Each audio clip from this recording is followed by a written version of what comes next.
Warning: this podcast may contain graphic violence, sexual themes, and bad language.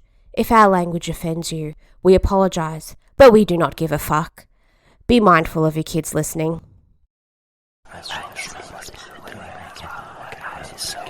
The Evil Never Dies podcast.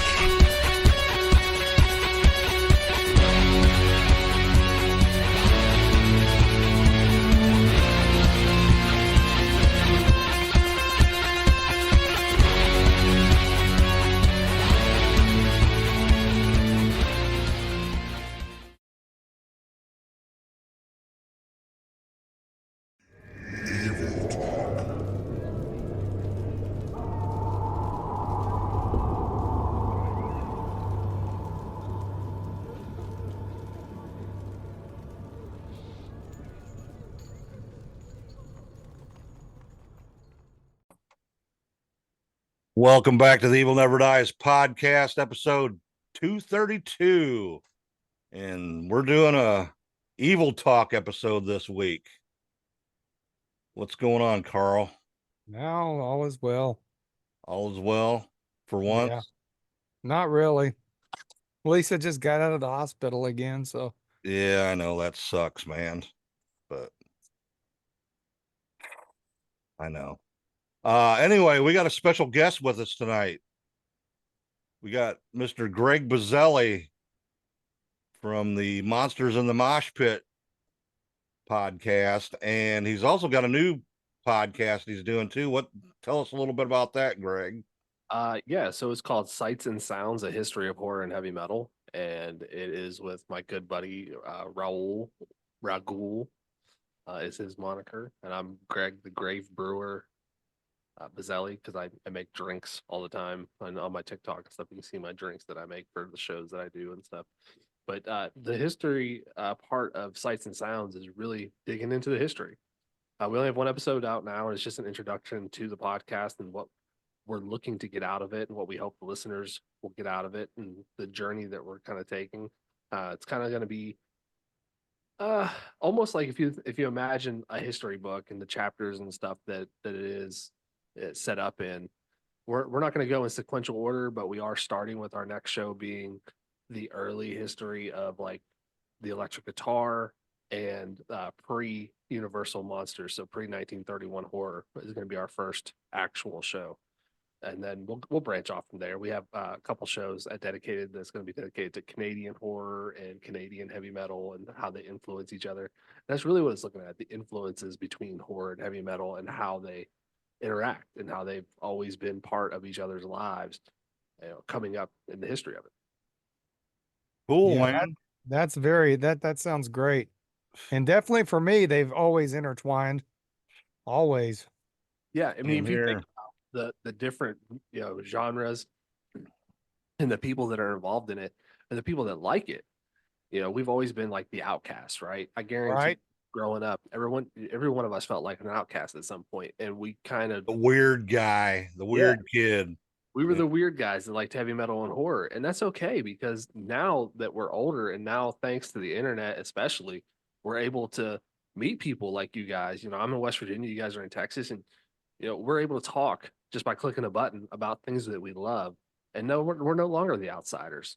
The popular culture may think we are, but we have our own group now, and it's lovely to actually be part of that. And then you can tell people to go, F themselves because we have our own group. It's kind of nice. Exactly. Yeah, Brett does that quite frequently. Me too. Oh, shit. So tonight, I guess we're going to talk about a couple of subjects, and Greg's got a subject he's going to talk to us about too. But I guess we'll start out with the ones we're going to talk about first. And the first one is the Ozzy Osbourne Kanye West debacle.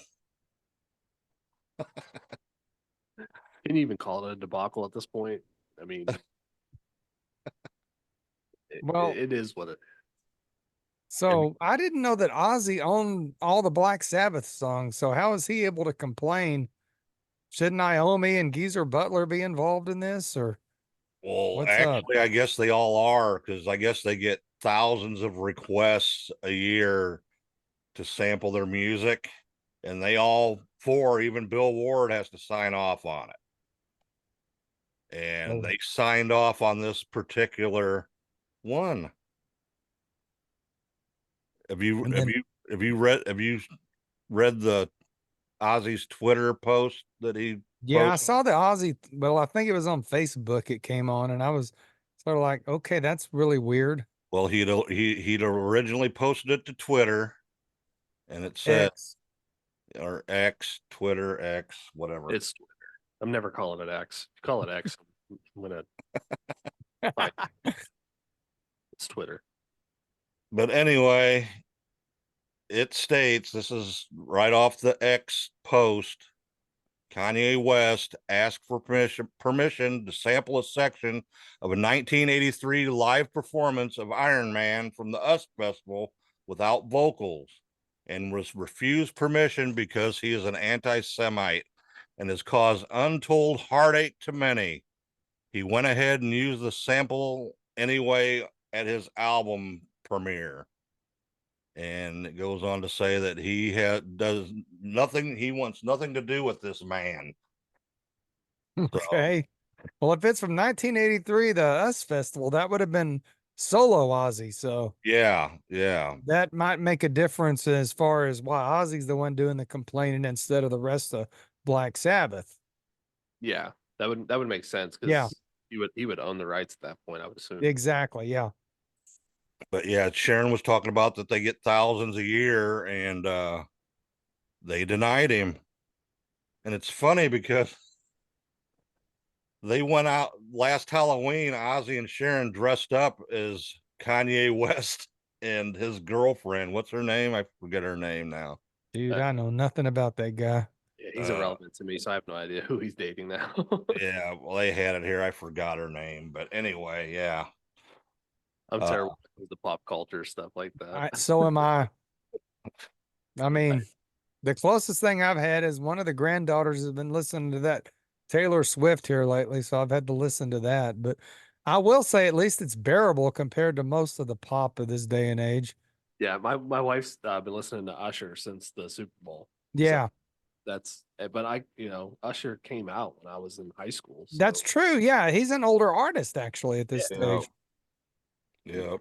I can tolerate that kind of stuff. Yeah, yeah, he was taught. Yeah, Anything, pre 2004, 2005, I'm pretty good with. Anything after that, it's kind of like I just lost touch.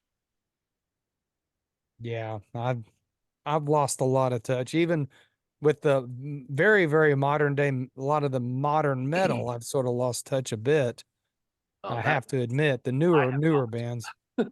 That I still dive into that every week. Every Tuesday and Friday, I'm always digging in to see who's dropped what album, and that's still a lot of fun to me. Some of my favorite bands are brand new bands right now. So That's good. Yeah. I still have a lot of the bands from 10 years ago I consider new bands, unfortunately. we all grow that pattern, man. We get into the comfort of what we like, and it's hard. But as far as the Kanye stuff, and I've never grasped his music. It just never appealed to me. I'm not saying I've never listened to it because I'm sure I have. Well, most of it's all auto-tuned and stuff. I can't stand listening to that, Yeah, it's annoying. Like, I don't mind auto tuning if you're doing it for the right reasons, but when you're doing it to Every song. yeah, exactly, the whole song, every song. Like, if you're gonna throw something in there to make it sound different, cool, man, that's fine. I like bands like even the Faceless. Now they have a different lead singer now, but when they released I can't remember the name of the album. They released an album before and they had a song on it.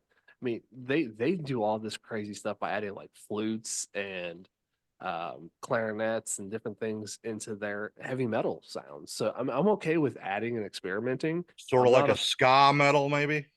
No, if you imagine like ambient death metal is kind of the best way I can describe that song.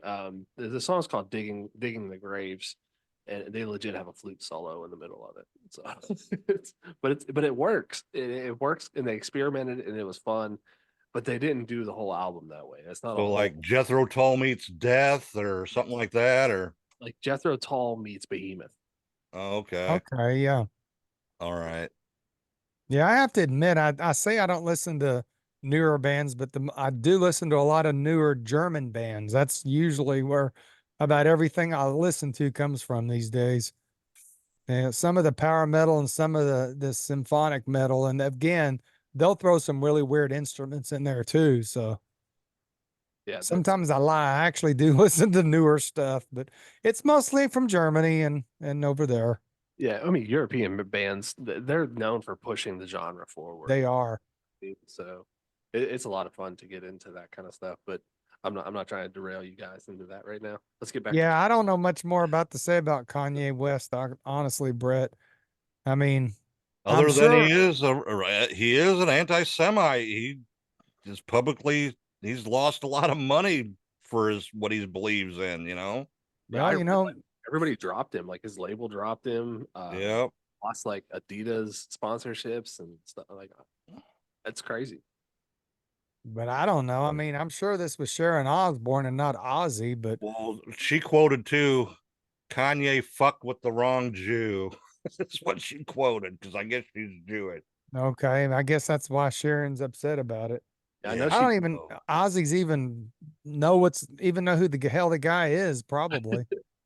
Well, evidently he knew who he was. He dressed up like him for Halloween. So, Well, yeah, but did Ozzy know or did they tell him? I mean, oh, I know he knows Post Malone because he was on one of his last albums, but yeah, yeah, that's a yeah, little different. yeah. But they got their podcast going on. Well, I can't wait to listen to the episode that they talk about this. So, probably be next week when they do it. So, I saw Kanye said something about there's got to be a handler or a PR person or somebody handling Ozzy's account because Ozzy wouldn't say something like that about well, him. It's Sharon. Yeah, it wouldn't be Ozzy, I'm sure. No, Sharon or they got to have a PR person, but I'm sure Sharon told them what to write. You know, Yeah. she's ruthless, man. You Oh, I can't know.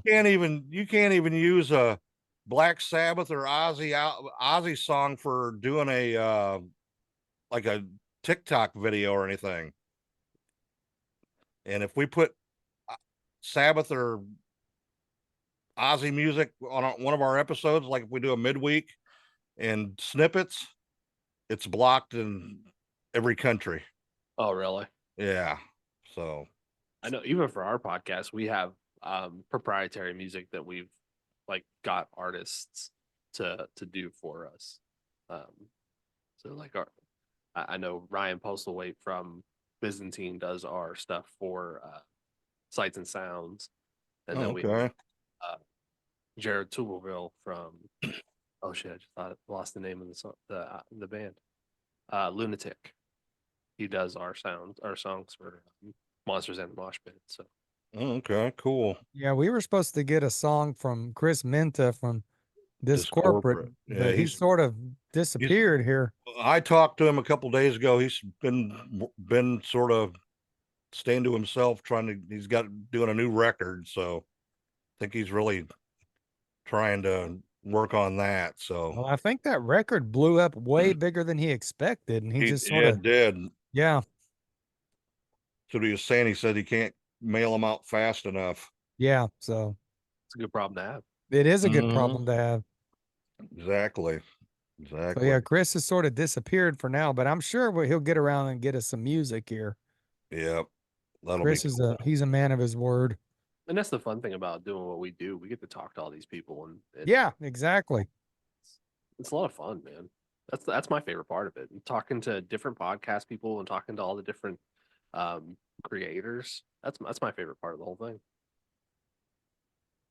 Yeah, we got press passes for Texas Frightmare weekend too, so that ought to be cool. Awesome. Yeah, that Raul, was You're the actually one your that- influence. Yeah, Yeah. that was your influence. You told us to do that, so it works, man. It makes it so much fun. It gets you involved with the communities. It gets you involved, and by communities, I mean like the horror and heavy metal communities. You know what I mean? yep. You know, Yep. it's great to be involved in your local community for different things, and get people to know you and who you are and try to support you. But at the same time, getting involved in the communities that matter for us is horror and metal, and going out to cons and seeing all the people that are just there for the same reasons. It's so much fun. Raul and I are getting ready to go to back to Horror Hound again in March, and Dave, my co-host on Monsters in the Mosh Pit, will be with me. And it's we almost go as like if you imagine, if you ever went to summer camp as a kid, and you have friends that you only see at summer camp, it's like going back to see your friends at summer camp. It's kind of what it feels like going. Exactly. Like talking to all the different horror hosts and stuff. It's just so much fun just getting involved and being part of the group finally. Because, like I said, a lot of us were outcasts. We didn't have groups growing up. Yeah, that's the way like Trans World is too. You ever been to Trans World? St. Louis, they have it's the Halloween convention. It's Oh, more haunted house industry convention. Yeah, yeah. It's not really horror people, but yeah. That sounds awesome. I have friends here that runs it's a haunted house called Scareview. It's in an old elementary school, and it's fun talking to them, and just like I said, just let me come be an actor for a night, and just let me get my aggression out, my fun out, just stuff like that. Do it, man. I want to. I'm a big dude. I'm 6'2", 250 pounds, man. I make a great Jason or something. Yeah. Do it. It's fun. But anyway, So not to slam on your Kanye West, but that's my opinion. It was probably Sharon, and like you said, I mean, Ozzy's. I guess he's not the Ozzy I grew up with anymore. He's corporate Ozzy now. yeah. I mean, I could care less what He still speaks his mind on that podcast, though. What Does mind he has left? Yeah. Yeah. He's still pretty coherent, though. But you've never been able to really understand a lot of shit he says, No. ever. No, I remember in the late 80s and early 90s when Ozzy was, every time we'd go to an Ozzy concert, we were like, well, what are we going to get? Are we going to get the drunken, rambling, throwing up Ozzy, or will he be semi good? And you never knew. Exactly. Marilyn Manson was the same way. Every time I go to a Marilyn Manson show, it's like it's a coin toss. Which one are you going to get? That's a good, true. We've actually got Rob Zombie and Alice Cooper coming to town here in September. Yeah, we at have our new Dickies Arena in Fort Worth. So what was that? it's we have an arena, we live in the Dallas Fort Worth area, so Dallas usually gets all the big shows, but they built an arena in Fort Worth and it's actually stealing all the shows away. So it's kind of cool that you don't have to drive all the way to Dallas to see a good concert now. That's great. And they let him do pyro now. Yeah. Dave, my co-host on Monsters in the Mosh Pit, his dad does a lot of the pyro locally. Really? Well, that's cool. Yeah. Dave just sent me a video. I'll send it to you guys. Of Disturbed was here last night or the night before. Must have been the night before. And the finale was all fire. Like fire. Really? Yeah, I'll send you the video. It's pretty Yeah, that'd be neat. And that's Dave's like, I'm kind of pissed that my dad did, or sorry, I'm kind of upset that my dad did it because that means I can't, I didn't get a chance to do it. And all that pyro was going off and stuff. It's so cool. Yeah, the city of Dallas, for some idiot reason, decided to ban pyro at one point. So there was a lot of problems with, you had that club burned down. Yeah, the Great White thing. Yeah, it was a Great White. Couldn't remember if it was Great White or White Snake. Actually, it was the singer of Great White, but it wasn't even the band Great White. They got the blame for it, but it was the singer. Oh, really? What was his name? I think his name is Jack Russell, like a dog. Jack Russell Terrier. Yeah. He'd been kicked out of Great White, but was still using the name, and he didn't even own the name. Oh, wow. Weird shit. Yeah. It's funny. Oh, but yeah, it ought to be cool at Texas Frightmare. So the only thing, no guests. You can't talk to no guests. You can't interview nobody. It's just more or less for covering the event. So yeah, but they seem pretty psyched that we're doing it, from what I gathered. So a lot of cons like that, where the con really wants you to fund the con. The celebrities get their own pool. They don't need help. Like with Horror Hound coming up, we're actually covering the film festival side of it. Oh, okay. there for. So who I talk to when I'm there is I talk to a lot of these independent filmmakers and their actors and their producers and stuff like that, because that's who needs the word out, right? Exactly. Yeah. It's fun. No, it's great to go through the con, and we have the opportunity to talk to any celebrity we want as long as we're not impeding the process of the con, is what they tell us. So like we Okay. could schedule something and say, hey, I had Robert Kurtzman on my show, special effects grandmaster that he is, but I met him at Horror Hound, and I said, hey, come on the show, and he said, okay. So we scheduled it. Really? Yeah, it took like 6 months to get him on the show, but I got him on the show, and it's being edited actually as we speak. Will be out soon, so you'll be able to hear that. But Awesome. it's weird the way that you get a lot of these people. They're there for, obviously, that's how they make part of their living. A lot of these actors and stuff, they haven't been in movies that have paid Oh, exactly. in a long time, so they go and they charge $80 for a photo op, and they get that money, and that's how they They make their money. do. So you don't want to impede the progress of them making money or the lines at the show and all that kind of stuff. Exactly. Melissa Rose was great. She was like, hey, come back later, or come back Sunday morning before the con opens and we'll talk. And that's how I got Melissa Rose on the show and stuff like that. So it's just a matter of finding people that are willing to talk. You'll make connections, get a lot of business cards. That's the best way I've found. Just get business cards and keep in touch with people. Yeah, I'm gonna have to get some more cards made up. Yeah, we need that Plus, it's fun. QR code, Brett. Yeah, I know. I'm gonna have to get on there and make one and get her done. Yeah, and talking about the independent films, we've decided this year that we're going to start delving more into independent films on our show and covering them because, like you said, they need the publicity a lot more than. I mean, we're not going to quit reviewing old horror movies, but I want to make that a new focus is great independent horror movies because I found so many just this year. 2 months into the year.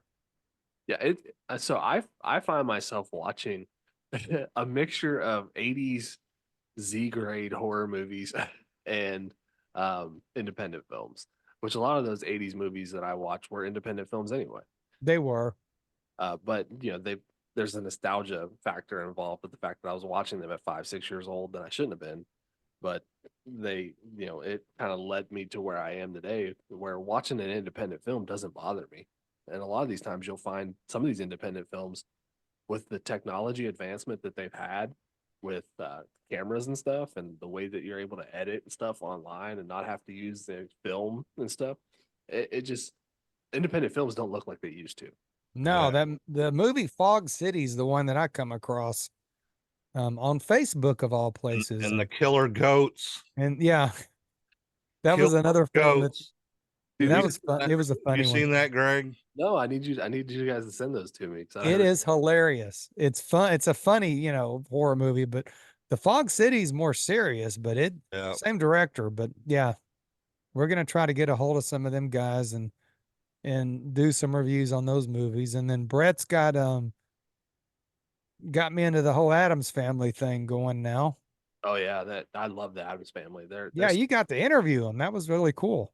Yeah, John and Toby are two of the probably most down to earth, coolest people I've ever talked to. And John being an old school punk that grew up in New York in the 80s, it was it was fun talking to him just about music and stuff.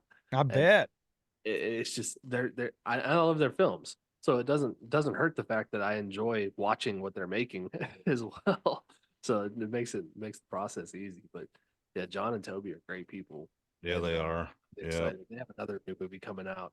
Should be within the next couple months. That Yeah, didn't they film it over in Serbia or Croatia or something like it was that? in Europe somewhere. I want to say it was like maybe Germany or something like that. But Yeah, something like that. Yeah. yeah, it's that's a throwback monster film too, which is that's if you look at the title of my one podcast, Monsters and the Mosh Pit, that's my thing. That's monsters. So I love that stuff. So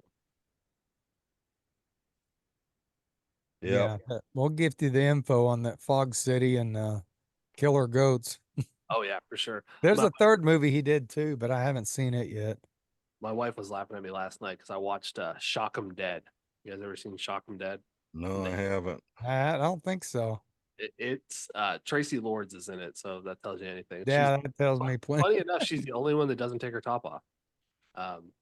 But it's about a heavy metal band back in like the mid '80s, and about a guitarist that sells his soul to the devil, and it's a lot of fun. You need to check it out. But that's the kind of random crap that I watch that my wife's like, "What? Why are you watching this?" There's a lot of that stuff on Tubi, dude. Tubi Oh, has every damn thing. That's where I watched it. Was on Tubi. Fucking Really? Tubi has got more movies than anything I- I've ever seen in my life. I know. We've always, since we started the podcast, we've glorified Tubi, man. Fuck.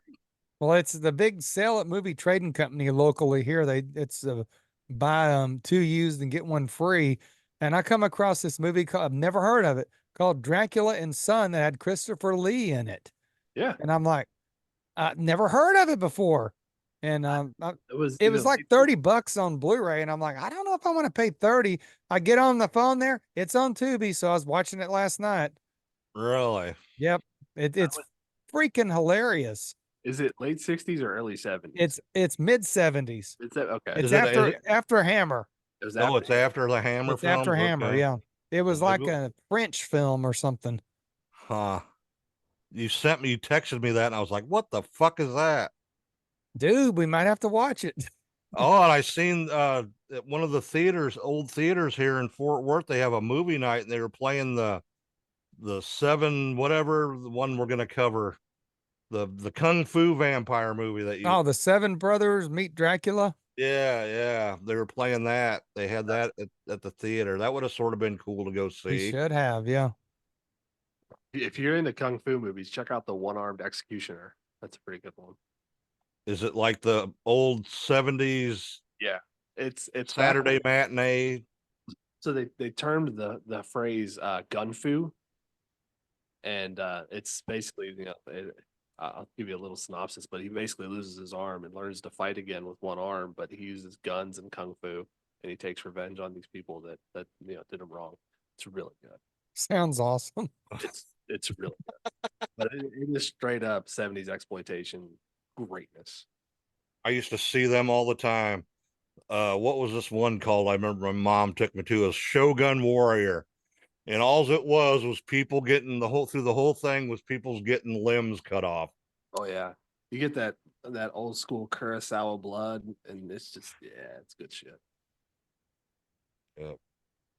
Good times. All right. What's next on the list here? Oh yeah, the other day when I was working, I drive when I work, so this album, well, a song off of this album came up on my Apple. It's from Deep Purple, Come Taste the Band. Oh God. That's the album without Richie Blackmore. This is the last out. This was when they broke up in 1976 or whatever. Yeah, so they had they fired Ian Gillan a few years ago, like Richie Blackmore did, and hired David Coverdale to become the lead singer, who was like 18 years old, nobody had ever heard of.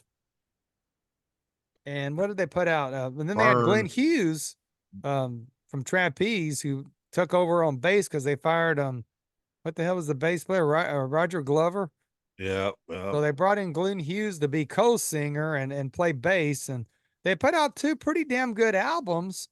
And it was like, okay. And then out of nowhere, Richie Blackmore just up and left. So Went and being he started was the brains Rainbow. behind Deep Purple, somehow they continued on without Richie Blackmore. He formed Rainbow. And they hired this guy was named Tommy Bolin Tommy Bolin, to yeah. take over lead guitar for Blackmore, and they put out that album you're talking about, Come Taste the Band. And by this point, they sounded nothing like Deep Purple. No, it was like some funkadelic. Some of it was. I was like, "What the hell is this? This ain't deep." I don't know how they got there because Glenn Hughes come more from a blues background. Yeah. So yeah, it is sort of it's a weird fucking album that really has no way of being named a Deep Purple album, in my opinion, at least. And Tommy Without Bolin, Blackmore, without Gillan, it's just, I mean, it's just not really Deep Purple. that Tommy Bolin, he came from the James Gang, I think he was. Weren't they like a funk group? Well, they were rock and roll. I think they had one big hit. I can't remember the name. I don't know. Well, where did the funk Seems to me. Okay, yeah, I know Yeah, who they are. not a bad You get into song. the But early 70s, that's a little bit not my specialty right yeah, there. you were just born then, so Yeah, I don't delve a lot into that period of time. I was born in the 80s and I still know, the 70s. Well, I listen to 70s music, but when it comes to bands like the James Gang, I don't. yeah, yeah. But I Yeah, know anyway, exactly who. I don't really have an opinion on it, guys. After Machine Head, I'm pretty much out. Yeah, Machine Head was their best album, really. I prefer Exactly. Machine Head, the band, over. Right? I remember my friend Beeson once, we were going to see somebody and Machine Head was open and I convinced him that it was a Deep Purple cover band. He's like, "Oh hell, I can't wait. I can't wait." And then he was a little shocked when it was Machine Head. But you know what? He was cool with it. He's like, you fucking tricked me, dude." Yeah, but Machine Head's a great band. Yeah, they just have unlimited bangers. It's they're one of those bands that I don't think they've had an album even reinventing themselves. They went from like the Burning Red, Blackening, those kind of albums to Unto the Locust and stuff like that. They're still relevant. Like and They they're just are making bangers over and over and over again. So, yeah, more so than Deep Purple. Yeah. yeah. This album though, man. Oh my God. Like, Come I Taste don't. the Band. Yeah, it's like what kind of name's that? To Come Taste the Band. I don't What know. the I think fuck the is album that? cover has like a They're like in a wine glass or yeah, they're in a something. wine glass. That's what I was gonna say. We're like in a goblet, and it's Yeah, got their heads sticking up out of it. And hey, I love David Coverdale, but I know. I mean, he Yeah, was that. way better in the early Whitesnake than any of this crap by far. Oh yeah, But yeah. again, he was more of a rhythm and blues guy, and that's sort of what early Whitesnake was until they, went commercialized 80s later on. But yeah, that Come Taste the Band is not an album that I would consider. Well, somebody in Greg's group posted Rush, Fly By Night, or Deep Purple Burn, and I was like, I love Rush, but Burn's a mistreated, badass album. mistreated is one of the best fucking rock songs ever fucking wrote. yeah, Shit, my Burn might opinion. be fucking their best besides Machine Head. That's probably my second favorite album of Deep Purple. Exactly. That and they did one in the 80s. I think it was I forget the name of it now. Oh, Perfect yeah. Strangers, House of Blue Light, one or the other. Oh, what was the reunion one? Perfect One? Strangers. Yeah, is that the one you're talking about, Carl? That would be the one. That was their Yep. because half of them were in Whitesnake at the time. I think Roger Glover and I think the drummer even Ian Pierce, they were all in Whitesnake after they left Deep I think Purple. So one Glover and Rainbow with he was in Rainbow, but I he was think in he was Rainbow still with Blackmore. Yeah. he was producing shit, I think, too. He was all over the place. But the weird thing is Blackmore had fired him out of Deep Purple, but then brought him into Rainbow. Yeah. And he stuck with Blackmore to the end at Rainbow. Yeah. But When Jolyn Turner by then had took over. Yeah, bands do that all the time. You have people that leave and people that have different things happening. I mean, you have Killswitch Engage lost Howard and brought back Jesse Leach. You have Korn lost Brian Head Welch and then he came back. But you have David Silva who's never came back. So it's Right, yeah. you just have these bands are just unique organisms. There's bands that run under a name. Like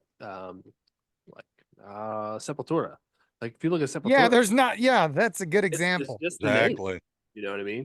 So it's just a matter of things happen in life, and it's just so you can imagine like something not agreeing with each other back in the 70s and then in the 80s. You're like, you know what? Why are we being stupid? Why aren't we making music together? We made some great music together. Let's get back to doing it again.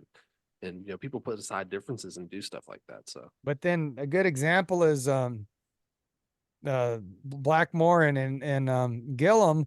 They got back together, but they decided they still didn't get along. So after the 2 albums, he fired Ian Gillan out of the band again.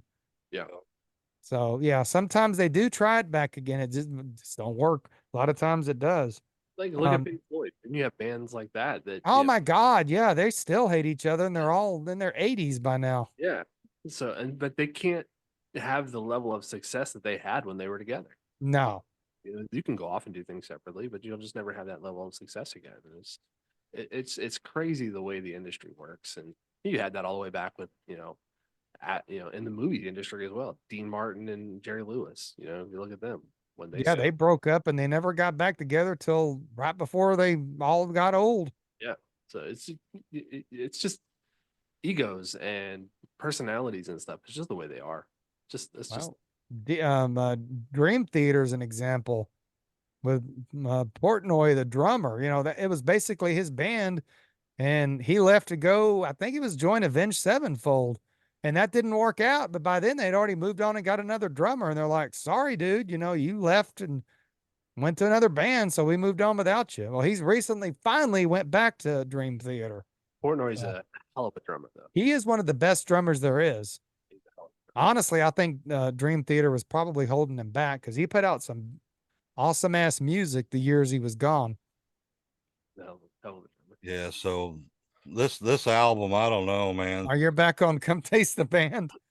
What is it, Tommy Bolin you didn't like or what? Well, he's okay. He's not the best. I don't think he was the right fit for Deep Purple, though. He's not Blackmore. Just this whole style of playing. I got to give credit to Glenn Hughes. He's an awesome singer, dude. Glenn Hughes is a good dude. He does a song here. It's called This Time Around. And he sounds like fucking Freddie Mercury, dude. Glenn Hughes is a great dude, man. I'm telling you. You got to listen to that song. If you listen to any song of this album, listen to that one and listen to him sing that song. Sounds like Freddie Mercury, man. He did a really good job on it. So. I professed my love to Brett the other night of Queen. Like, it's one of the bands that I have an undying affection for. Doesn't matter what they've done. I've absolutely loved everything they've done. I don't know why. It doesn't really There's fit, some bands like that, yeah. but it doesn't really fit with my style. Like, my favorite band of all time my favorite band is Every Time I Die. Okay, they're a Buffalo hardcore band that was from the 1999 to like 2020. So like, it doesn't really fit with my style, but for some reason, I don't know if it's nostalgia growing up with them or what, but I can hear a Queen song right now and tell you every lyric of it just because it's still all rock and roll at the end of the day. Yeah, Exactly. So you're gonna give why we're here. You're giving a thumbs down to Come Taste the Band. I'm giving a big thumbs down. Tommy Bolin. Come Taste the Band. He's not a bad guitarist. Well, and right after this album, he fucking OD'd and died too. So that's true. Yeah. Well, that's sad. Yeah. Sad. But it's sort of, Coverdale went and started Whitesnake and brought some of the guys with him, and then Rainbow got going. So there was some good stuff came from the roots of Deep Purple. And like you said, they had their little reunion thing that was pretty cool. And they still exist, but it's just, they don't really sound like Deep Purple. Ian Gillan and I think Roger Glover. Is it Roger Glover still? Yeah, and the drummer, Ian Pierce. Yeah, that's only 3 left. So Ian Pace. Looking at their albums. John Lord is dead, so yeah.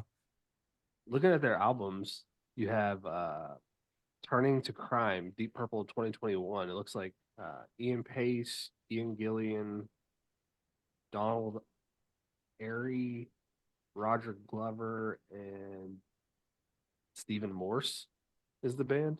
Stephen Morse was in Kansas, I think, and he eventually replaced Richie Blackmore when he left. I think Satriani was in Deep Purple for a couple tours just to kind of help him out. But, Joe Satriani can play anything. Yep. Yeah. If anybody could replace Richie Blackmore, he could have.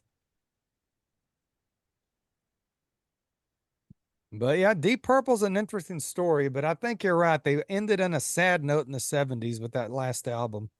Yeah, it's Not of which was their fault. I mean, it's just when you lose the three biggest influences on the band, which was definitely Blackmore and Ian Gillan and Roger Glover, it's not the same band anymore. exactly. I mean, I understand John Lord and Ian Peer or whatever his name is, the drummer, Wanting were to keep it founding together, members. yeah. Yeah, they were founding members of the band, but when you're down to that, it's just not much of a band left. It's like Sepultura, just like you said earlier. How they're still called Sepultura is beyond me. No. And the thing is that they're making music that's not bad, but It's not bad music. It's just not Sepultura. I'll listen to Cavalier Conspiracy or Soul. Definitely. Yeah, kept the Yeah, brothers Brett, you were just, telling me about this the other day. Yeah. they just redid that out. I did actually covered the album on the show. They redid their first album. That's what it was. We were talking about it and you did a midweek on it. Yep, that was a few months ago. I did that. Yeah, Mhm. and it sounds and they recorded it live too. They played it straight through and recorded it live. So and it sounds really fucking good. 'Cause Yeah. I went How back do and you feel listened. about remasters? What's that? How do you feel about remasters? Remasters? Yeah, What when they go back in and they retune it Retune everything. for modern. It's not a remix, it's a total remaster. Yeah. Yeah. Coverdale does it with all the Whitesnake shit all the time. Now, if they're remastering off the original recording, Yes. That's typically what they do is they'll take that original master and then they go in and they digitize it and adjust all the levels to make it sound crisper, cleaner, more bass, bring it that to kind of stuff. Yeah, 2020s sound. So exactly. how do you I feel don't mind that, depending on what album it is. But Well, some albums sound really shitty, to be honest. They're just yeah, the production was really bad. Yeah. What was the Black Sabbath album with Ray with Ian Gillan on it? Oh, Born Again. Born Yeah. Again, that's a very badly produced and mixed album. But the remaster sounds The way remaster better. sounds fucking awesome. Yeah. That's a good example of one that works. But how Now, would you feel about like Abbey Road being remastered to today's sound? Or you could listen to it on an album. I'm not That I would probably say the album would have to be better. I don't Carl think you probably could- ain't got no input because he. I would fucking have an like input. I don't you. think you can fuck with the original. I think that would Yeah. be sacrilege, really. Yeah, Just like Led Zeppelin. I'm more Zeppelin than I would be anything. And yeah, you don't want to go, they actually did remaster Jimmy Page back in the 90s. A lot of I think the entire catalog and made it sound better, but he didn't fuck with anything. Yeah, like you think about like imagine like Zeppelin 2. Like imagine that album coming out. You can't do it. Yeah. I just couldn't imagine listening to that. I'd rather listen to it on my vinyl over here. exactly. Yeah. It depends on the album. Yeah. What was it that But got the Cavalier brothers, they totally re-recorded they that. re-recorded? Yeah. That wasn't a remaster. And that's I've heard of a couple different bands doing that. There was another band that did that just recently, and I can't remember. Obituary just redid Slowly We Rot. Is that what it was? Yeah. I know I just saw one just recently pop up, and I was like, well, that's kind of weird that they did a re-recording and not a remaster of it. There's a few of the bands that don't own any rights to their albums anymore, and they've actually went back and re-recorded because they can't get the masters at all. Or what was it? Was it Universal had that fire, and a lot of the master tapes got destroyed. A lot of the artists that were on Giffen Records, especially. So That was in a case like that, you can't remaster or remix or do anything with it because the masters are gone. Exactly. That was an Exactly. absolute travesty. Hopefully, people can find like original copies of real reels and stuff like that in their attic somewhere of some of Yeah. that shit. That was an absolute travesty. It was. It was the Hindenburg for entertainment. Who was it? It was Twisted Sister. They actually re-recorded Stay Hungry and called it Still Hungry and made it sound modern, but they just re-recorded it and it's a lot heavier and a lot more intense because Dee Snider was a heavier dude by then. His voice was deeper, and I like that because it was obvious that it was not Stay Hungry, it was still hungry, but it sounded better to me just because it was heavier and faster. And because that's how they sounded live back in the 80s. Yep. They Have kind of you got heard the album trapped into the whole commercial catalog, but they're a really heavy fucking band live. the album back in 2018 that D. Snyder did with Jamie Josta producing That album is great. For the Yep. Love of Metal. Yes. It's pretty dope. I Yeah, love it that is. album. But I'm a Well, big D fan. He's one of, as a kid, I thought he was the coolest thing there was. That what- is a great album. Yeah. Dude, D was trying to do all this weird stuff with his vocals, and Jamie pulled him aside and said, "What are you doing? You're Yeah. fucking Snyder. Be D. Snyder." Yeah. And it's like it changed his whole mindset on it. Because I listened to an interview with B. Snyder on, I don't remember who he was talking to, but and that's what he said. He goes, Jamie pulled me aside and told me this, and it just made sense. It clicked for me, and that's what this album is. I think it was on Liquid Metal on Sirius XM. Was when that album came out. He was doing like little snippets in between songs and stuff, and I loved it. Like it's one of my favorite D. Snyder albums. He's got Corpse Grinder on that album too. Yep, it's a great album. Jamie's Well, on. he put out a second one with Jamie producing it. Leave a Scar, and it's as good. It's just as good, if not better. Is it really? It's Yeah. good. Yes, Yeah, I heard. Maybe that's the one. Is that the one with Corpse Grinder on it? Or I is believe the it first is. one? Okay, I know one of them, Corpse Grinder, did a song with him on there. I think he did Oh. that one during COVID because he said he was all depressed and bummed out. So it's a real. It's darker than the first album. D wrote some dark lyrics in his day. Some of them Twisted Sister songs were just freaking depressing dark. So that's a side of D that people don't really like to recognize, but it's there. But I recommend that album as well. I'm adding it right now. Yeah. I just added it to my playlist. That's the cool thing about Apple Plus, man. I just click on it and Right. I love it too. it's ready to go. Yeah. Yeah, it's well worth great. the $10 a month for sure. Oh, hell yeah. The only problem is if you have family sharing like I do, like every now and then I'll get like a monster truck song from my son or from my wife, stuff like that. I'm like, what? I'll be listening, like I'll be rocking out at work and have my AirPods in and I'm going to town. All of a sudden it'll be like Justin Timberlake. I'm like, what is happening? Yeah, I'm afraid I'm gonna get Taylor Swift into my mix Uh, here since Ms. like- Ayla was listening to it her birthday weekend. Well, if you've added it on yours, then you for surely will. Well, we didn't add it. We were just I playing get it bubble Siri. guppy stuff sometimes because Oh yeah. Bubble guppies and 20 trucks and yeah. That pops up on mine. I'm like, oh come on. So your son's big into monster trucks? My son is an absolute fanatic for monster trucks. Like we were at home today, but my wife went and got a small tattoo today. And while Silas and I were at home, he was like, that new truck that came out on Monster Jam, I want to watch that release video again. I'm like, we watched that like 100 times. He's like, yeah, I want to watch it again. So we had to go on YouTube and pull up the Digatron release video and watch the whole 7-minute release video of Digatron coming out and jumping to all the different forklifts or skid steers and backhoes and stuff, doing all their stuff. And I'm like, are you happy now? He's like, yeah. He's like, I really want that Digatron. I'm like, well, they haven't released it yet because you have every freaking truck that's ever been released in the last 6 years. So, That's the same way with my granddaughter. She's got 230 of them now. see, we've never counted. I just keep building shelves.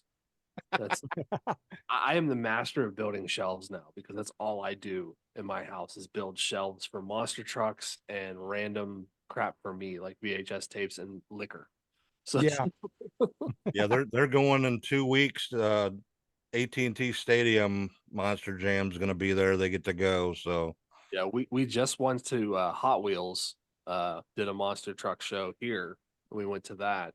And then we're looking to go to Columbus here, I don't know, in the next couple months for another show. Monster.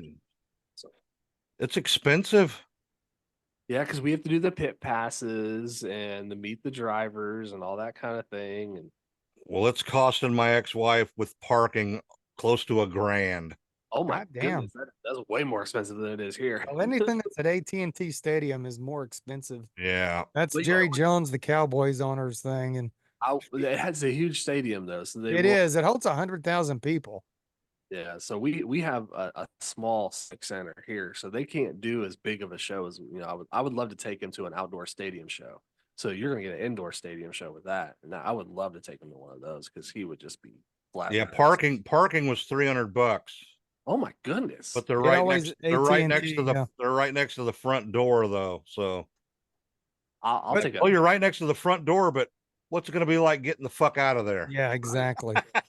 What's crazy is the AT&T's parking is so expensive, and then if you go to baseball, which is right down the street, the parking is reasonable for Yeah, it's like $15 or something. yeah, for Ranger But games. You may pay 20 if you park close. I think So- I paid 10 to go to the civic center. So, and I was like, man, I'm paying $10 for this, and that's just because we were parking in the parking garage at the civic center. Yeah. Well, I'll tell y'all, as a kid that loved monster trucks in the 80s, but I haven't kept up with them, I'm glad to hear that it's still alive and going. oh, it's big time. It's huge now. I think when Bigfoot was only monster truck when I was a kid. Dude, it Bigfoot wasn't and just all big. Gravedigger. Yeah. Gravedigger. I remember Gravedigger. Well, we watched that show, or we watched that video today too. They did a Gravedigger 40th anniversary show back in 2022, because they came out in 1982, and they had all the Gravedigger trucks. They had the original red one, and then the blue one, and then all the Gravedigger painted ones from 86, and then the 20th anniversary, 30th, and then the 40th anniversary, and then the 40th anniversary jumped over all of them. Oh, And wow. He watches that at least once a week. Hmm. Like it's crazy. But yeah, Does your son watch the that there's some family that they do videos on there where they playing play with all the trucks? Yeah. Yes, he does. Yeah. My granddaughter's all into that. Yep. And I Oh. can't it annoys me because I can't stand the sound of, like, the dad is like super fake about it, like he doesn't want to be there, and he's like, "Oh yeah, that's really cool." And I'm like, "Dad, you hate your life right now. I can tell." They do set up some cool shit though to run them trucks on though. I have to admit that. Yeah, I we can have- make some cooler shit though. That sounds like me on a bad week for the podcast. Oh, you don't want to be here. That's me everywhere. Right? Yeah, I can feel it, man. Well, what other topic we got, Greg? I you don't know, said you Greg. had What do you got? You Yeah. said you had something to bring to the table tonight. So I do. And you guys may not even have an answer for it, but it's something that goes with the new Sights and Sounds podcast. And that is, what is your favorite heavy metal? Not really heavy metal, but your favorite heavy metal or rock inspired soundtrack. So you have things like Demon Night, you have things like Trick or Treat from '86, you have Trick or Treat's good. End of The Days album. from 2099 or 2000 with Arnold Schwarzenegger. Yes.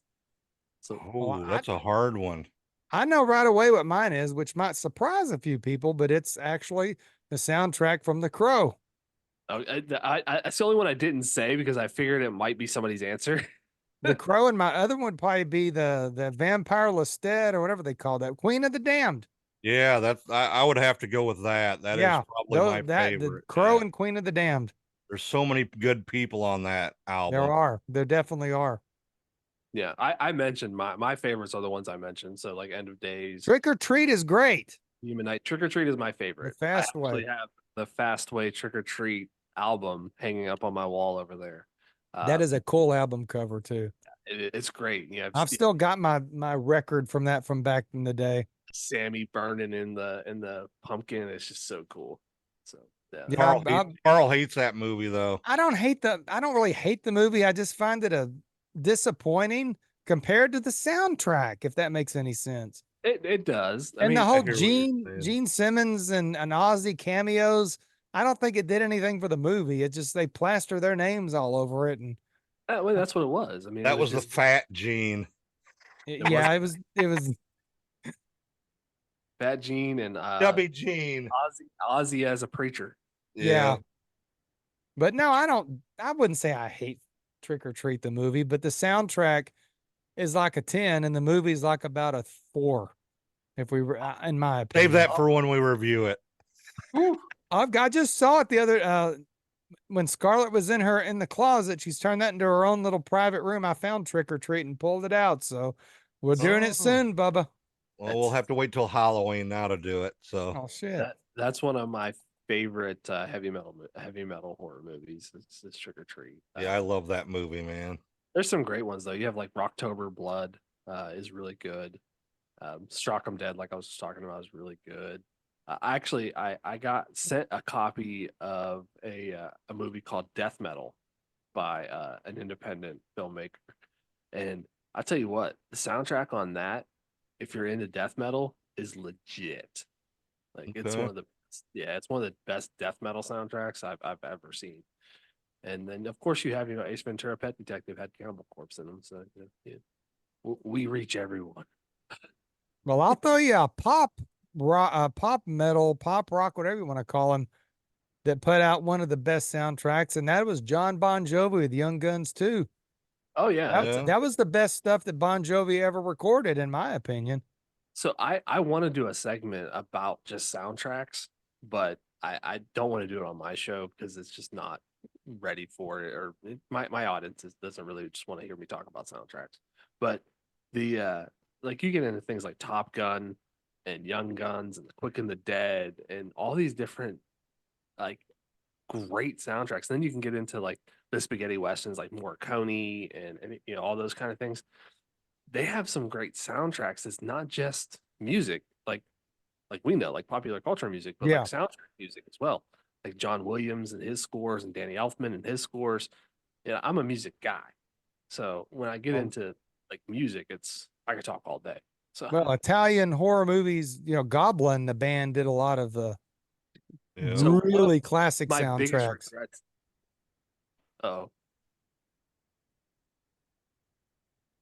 Another one of my favorites is the heavy metal soundtrack, the heavy metal movie, the cartoon or animated or whatever I should. Yeah, That's a fucking good soundtrack too. It's got Black Sabbath and Blue Oyster Cult and a bunch of Hagar. other on there. Yeah, Hagar.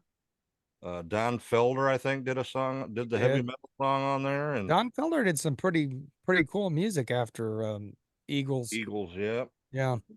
Heavy Metal 2000 has a good album too. So. Well, Yeah. that's a good topic, and that could be a focus on its own, just Well, soundtrack. yeah, maybe we could do a soundtrack episode and have you back on, brother. Like I told you before, man, I am always willing to come on and talk to people. That's Yeah. I would rather talk to people on the internet than I would in person. So Well, we just throw everything out there. We've been getting a lot of complaints here lately for whatever damn reason. What was it? The album, Brett, that got the The Carnivore. Carnivore album. Somebody complained about nudity because the album covers a vagina with teeth. Yeah. then definitely don't ever do any Cannibal Corpse. Oh, I've done Cannibal. Oh, Brett's already done Cannibal Corpse. We I just plan have on this. doing I think more. it's the Tommy Bolin guy that's complaining about everything. Oh man, that's a shame. You got Infant Annihilator's got some good cover art. Death has some good cover art. What'd we do? Taste the Blood of Dracula, and the guy said that I was talking shit about the director, and I wasn't. I said that that's probably my third favorite of the Hammer Dracula movies, but the guy said I was talking shit about it. So Well, we're just going to be Taste- honest about what we think, yeah, Is that 1970 Taste the Blood of Dracula, I think? 68. 68. Yeah. That was close. It's not a bad movie. I No, didn't it's- talk bad about it. It just wasn't Terrence Fisher who done the other Hammer Draculas, and Brett said the reason he didn't because he had like something happen to him. Was it an illness or something? And Broke something or something. broke something. It was a different director. That's all I pointed out. It was done in a different style, but I thought it was, but the dude, yeah, he was like trashing me on it. So like, I was like, well, fuck you, dude. You have your Hammer- opinion. I got mine, and I'm the one on the internet, and you ain't. Yes. I guess you are. You're dressed up like Tommy Bolin or whatever, playing the James Gang. Hammer is one of those few big studios that I really haven't got too far in depth with, believe it or It not. took me years to get there. So It really did. I love the Universal. Within the last 10 years is when I really got completely enamored with Hammer. It's a long burn to get there, honestly. Well, I everything I've watched, I've enjoyed. Like, I've enjoyed Christopher Lee's take on the Frankenstein monster. I've enjoyed his Yeah, take, that was good. but it's just so hard coming from Boris Karloff and Bela Lugosi and Claude Rains and all. It's just It is the Universals. It's like Hammer took it to a different level, but it sort of it got more gothic atmosphere, I would Yep. say. well, and Exactly. you get that from that European style. And Yes, and that's what it was. It was the whole European thing. I need to dive deeper into it because it's one of my few blank spots. Yeah. So And European most of the movies are on Blu-ray right now because it's sort of hard to get these on streaming. So the Scream Factory's got a lot of them out. Some of them are going out of print here soon. So I got a Max friend. has a lot of the the Warner Brothers ones. Warner Brothers ones. So yeah. If you come across a title that's not available from Scream Factory or Shout Factory, then let me know, because he's not a great friend, but one of my acquaintances works for them and does a lot of the behind the scenes stuff. Oh, okay, cool. Really? That's We're good always to know. promoting the Scream Shout Factory on the show weekly, just about, because hell, half the stuff I watch now they've put out.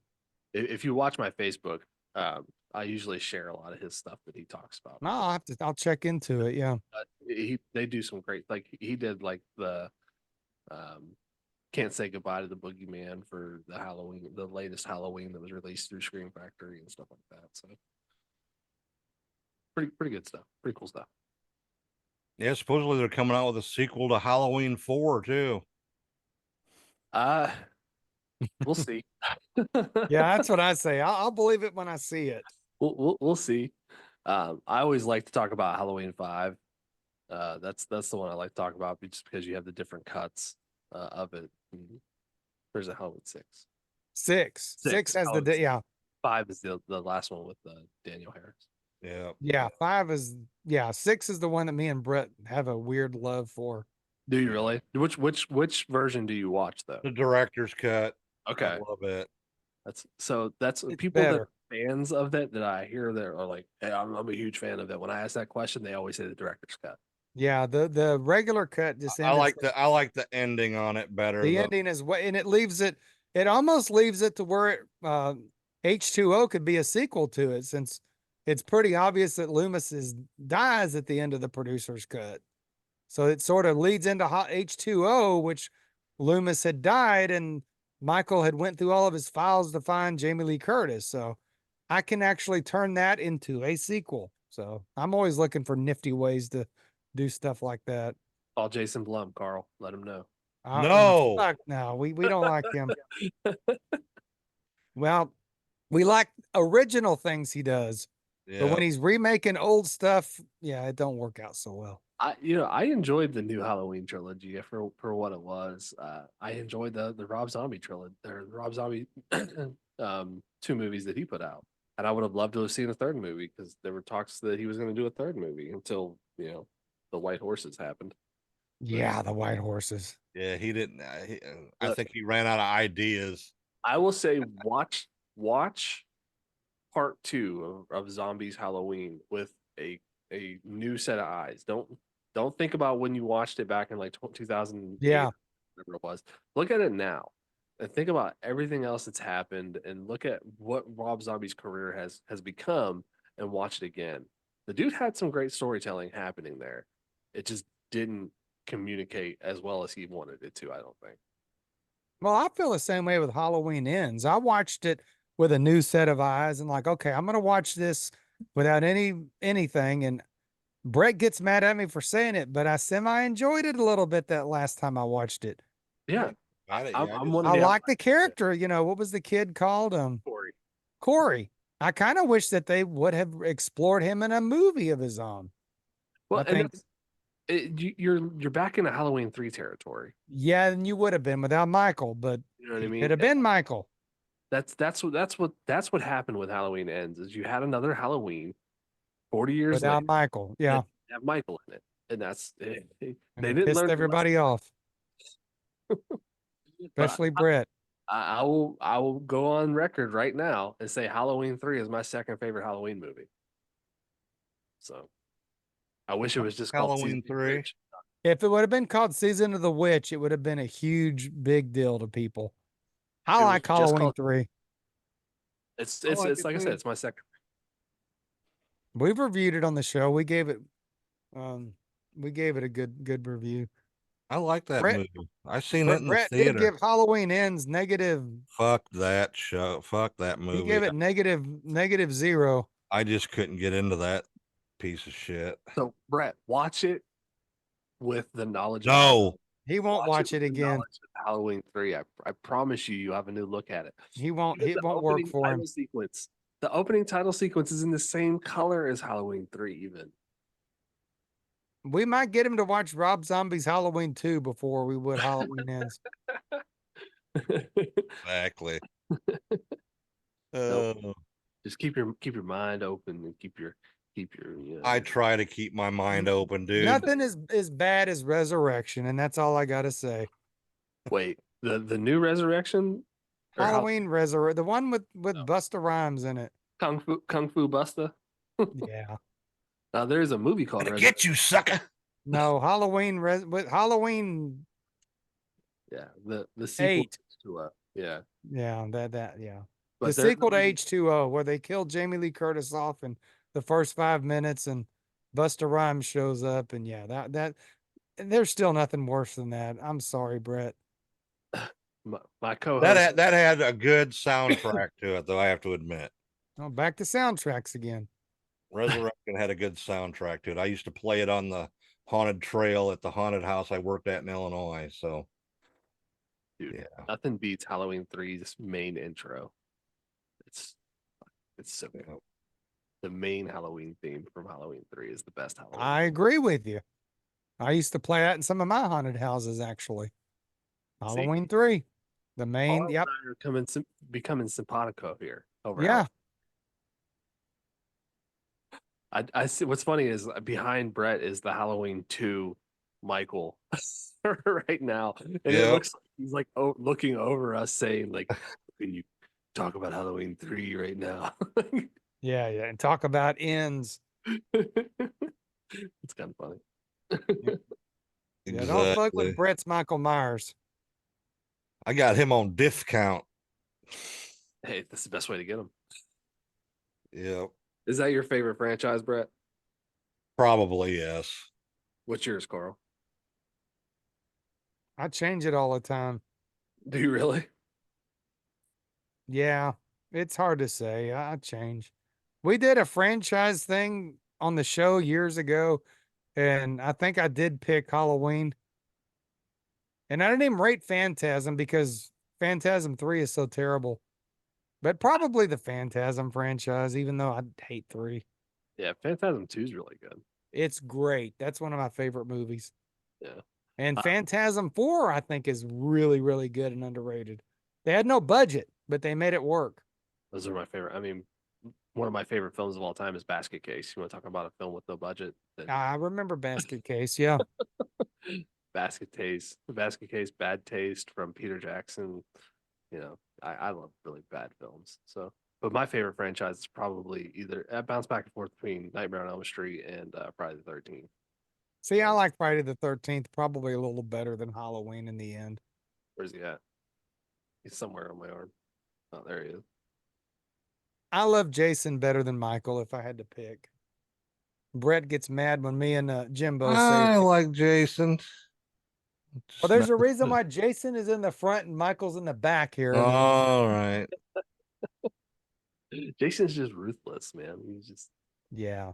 so He good. just don't give a fuck. He's like No. a honey badger. Yeah, he's so good. I love Jason. I always will. Jason and the Tall Man are my 2 favorites.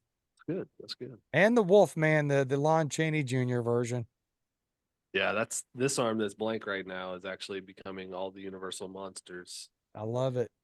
That's what's going to happen on that arm. So this arm is cartoon 80s, and except for Captain Spaulding, he's one of my favorites too. So cartoon 80s and Captain, and then the other one's going to be Universal monsters. I'm a freak. Can't help it. Hey. All right. Well, does anybody got anything else they want to add? No. I I think you we've let me rambled on long enough. I finally wore my Moneybags hat, like you said, that I got directly Yeah. from Gene Simmons. So shout Them are out to rare, Gene. man. You can't Yeah. buy them anywhere. The guy that was selling the Moneybags vodka was like, well, why do you got that? I'm like, Gene gave it to me. He's like, he won't even give me one. I'm like, sorry, dude. He said, well, I'm the distributor for the southwest of his vodka. I'm like, don't know what to tell you, man. Sorry, awesome. brother. As you're wearing the Moneybags hat and your Kiss End of the Road tour jacket. Yeah. that Eric gave to me. Yeah. Yeah, that's funny. All right. Well, let everybody know where they can get a hold of you, Greg. Well, depending on the podcast, Monsters in the Mosh Pit has a Facebook page that you can join, and that's where we talk a lot about like people posting and stuff. We don't do a lot of posting on there, but there's a lot of community involvement, which is great. And then you can find us on Twitter at Monsters Mosh Pit. All the shows on all the different platforms. If we're not on a platform that you use, let me know and I'll get it on there. And then Sights and Sounds, History of Horror and Heavy Metal. We're on Twitter at SNSPod1. And then Sights and Sounds at gmail.com. Monsters and the Mosh Pit at gmail.com. Awesome. Yeah. All I've right, always brother. thought that we're good brother shows. We mesh so well together. Absolutely. And what's funny is either Brett or Carl. I don't know who did the Slasher account back when Slasher was a thing. Yep, that's where we met, was on Slasher. That's where we met. And I'm very thankful for that, because this is just one of those things where it shows that you can find somebody on the internet, and we've been talking for 3 years now that we've been talking Exactly. forth, and you've been on shows together, and it's just so much fun. And you guys need to come on Monsters in the Mosh Pit and pick an album and pick a movie that we can cover together, because Yeah, that would be great. Let us know, man. I mean, no, you let me know what movie and album you want to cover. I don't fucking Okay. care. But yeah, I just Something we ain't done for sure. I have 4 hosts over there, and I just tell them what we're doing unless it's their turn to pick. And then even when we have guests, I say, well, the guests override your pick, so we're doing this. So There you go. Awesome. Well, thanks for coming on, brother. We appreciate it. And good evil talk tonight. yeah, thanks for having me. Maybe we'll get 10 listeners or viewers this time. Yeah, people tend to get mad at our evil talks, and we don't know. We've renamed it 3 times. It was originally just free for all, and it's weird for me because when I used to do our show with my show with Video or his show with Video Bob, we just freestyled all the time, and we'd have 1,000 people, and that was before streaming was a big thing. Yeah, but with me and Brett, people That was like cable us to have access TV and shit back Well, then. actually, we got onto the internet later, and was doing it with Vinnie Paul. We were actually kind of hosted with Vinnie, even though he really never came on. But for whatever that people like me and Brett to have a topic to pick on. So hopefully tonight it'll be a little better. well, Because anytime we had 3 topics and we sort of stayed on them. anytime I'm involved, it's usually a cluster. So that's Yeah. All right. Thanks everybody for listening and watching. And we're not hard to find. Just Yeah, we're on YouTube. We push YouTube a lot now. hit that like and subscribe button. And thanks again for coming on, Greg. We appreciate it. And stay evil, everybody. Bye.